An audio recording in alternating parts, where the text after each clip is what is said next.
Welcome to EDU 6950, and our course, of course, is integrating multimedia in the content areas.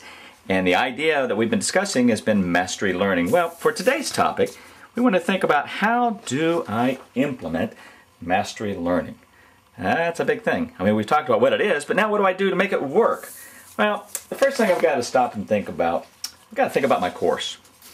What are the things that we're trying to accomplish in the course? Well, let's see.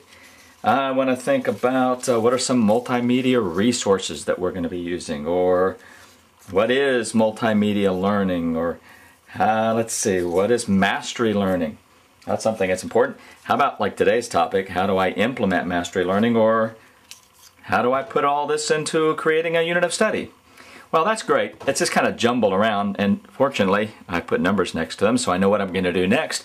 The next thing I need to do is think, what has to come first? What comes second? What comes third? Well, if I'm going to be doing mastery learning, I think I want to make sure that mastery learning comes first. What is mastery learning? And then I think, well, if I'm going to be talking about that, I've got to stop and think, okay, now how do I implement mastery learning? All right, well, I've got implementation. If I'm doing implementation, now I've got to think about what is multimedia learning, because in this course, we're talking about using multimedia learning to support this. So that's the next thing. And of course, I'm going to talk about what is multimedia learning. I need to know what are some of those resources that I'm going to be using.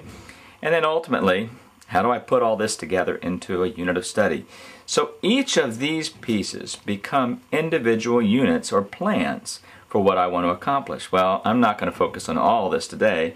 I want to think about number 2, how do I implement mastery learning? Well, the first thing I've got to do is when I think about, no, let's go back. No, I'm not going to do that one. Let's go back and do what is mastery learning. That's what I want to use. Let's go with what is mastery learning. If I'm going to do what is mastery learning, I've got to stop and think, well, what is it the student needs to know in order to answer this question? All right, so let's see. I've got to think about my objectives. I want them to know the definition of mastery learning. I want the students to understand what are the elements involved that make up mastery learning. What are some of the pros? What are some of the cons? I want the students to be thinking about biblical perspectives of mastery learning. How does this fit with what I do? Well, once I have the objectives, I know that I want the students to be able to state a definition or describe or implement one of these things. I've got to stop and say, now, how in the world am I going to assess these? How am I going to assess these? Don't you like the way those are cut and put together? So with the assessment, how do I know if the student gets it? How do I know if they've got the definition? How do I know if they've got a biblical perspective? So the assessment is important to that. That comes right after my objectives. And of course, this gets into the idea of what is mastery. Do they get it? What is mastery? Well, after I think about that, I've got to stop and say, what are my plans for instruction? I know my objectives because we just talked about those a moment ago. My objectives, of course, let's see, let me get those objectives. My objectives, of course, were definitions, elements, pros, cons, biblical perspectives. So I know my objectives, but what strategies can I use? How can I go about getting this across to my students? Notice, I haven't started writing lesson plans yet. I'm still thinking, I'm still brainstorming, I'm still writing down ideas. Well, maybe I can use a guest lecturer to come in to talk about it. Or maybe I can use some videos, something to get that across to the students. Or maybe I want to go with inquiry-based learning, where I set up a problem and make them go look after it. Or again, like problem-based learning, do something similar to that. I can use small groups maybe. Or how about jigsaw? That was what we did yesterday when I assigned each of you an element and you had to come together as a group to get the whole puzzle. And then I could use cooperative learning. So I've got my objectives. I'm thinking about my strategies. I'm thinking about how those go together. Now what do I do? Well, next thing I've got to come up with, what about possible technologies that I can use to support what it is I'm trying to accomplish? All right, well, since that's part of the class, I guess that's important. We should talk about that. I mean, I might be able to use some podcasting, or as you saw last night, vodcasting. I might look at maybe Google Docs. How can I put that together? Or can I Skype somebody to bring them in, a professional that knows this topic, that they could talk to the kids they know? Or how about blogging? I can use blogging, or maybe I can do some video, or there's a popular one, online resources. Maybe I'll hook that up into my PowerPoint and have some hot links for them. Maybe I'll do some iChatting. Now, whatever it is I'm going to do, I'm starting to brainstorm one of many possible technologies that I'm going to use to support reaching those strategies and objectives. Okay, so I've got my technologies thought through. What in the world do I do next? Well, the very next thing I want to do, I want to think about these three areas. I want to think about initiating activities, I want to think about guided learning, and I want to think about culminating performances. So let's cover this up a little bit. And now the first thing. With initiating activities, I've got to stop and think, what's my hook? What's going to draw the students in? What can I do to connect what they already know to what it is that we're about to do? That's important. How about next? Guided learning. Guided learning is the idea of what do I need to teach? How do I want to teach it? Do I want to use direct instruction? Do I want to use indirect instruction? Am I going to pre-record this so they can listen to it at home? What is it I'm going to do to guide them in learning those objectives that I was talking about a few moments ago? Well, then the final thing is the culminating performance.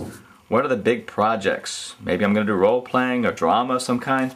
Maybe I'm going to do a test. That's nothing wrong with doing tests. Now I'll do a test as the culminating performance.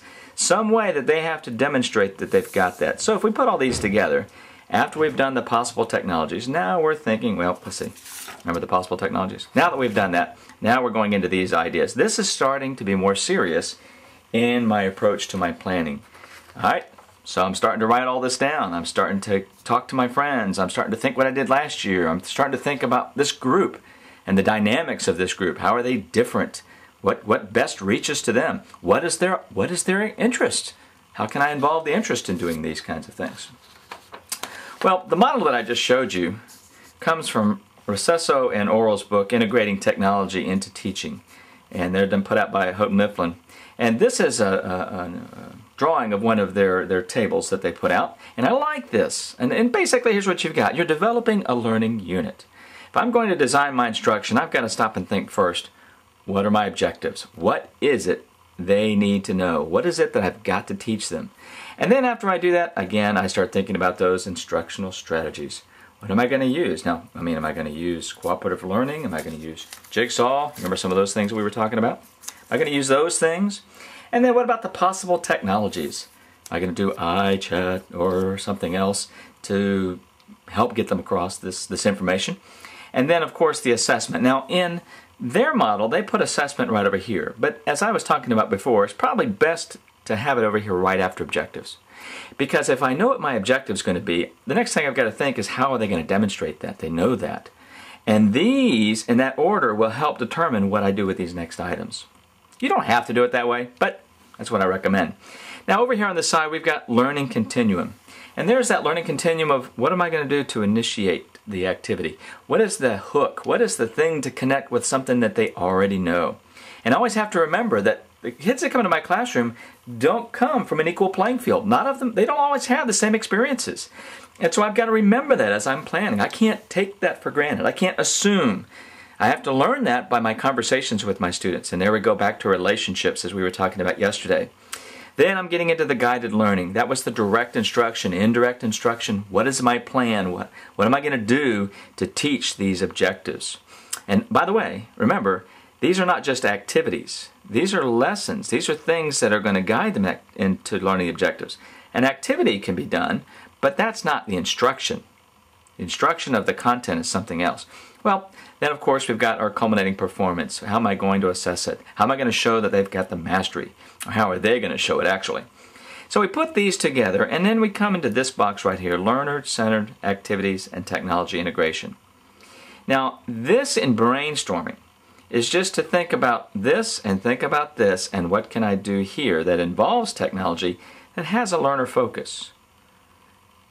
If I'm thinking about initiating or hooking my students in, a picture, a visual, a song, an image, a news headline, a problem that seems insurmountable, whatever it may be, those are the kinds of things I'm starting to brainstorm and write into this section.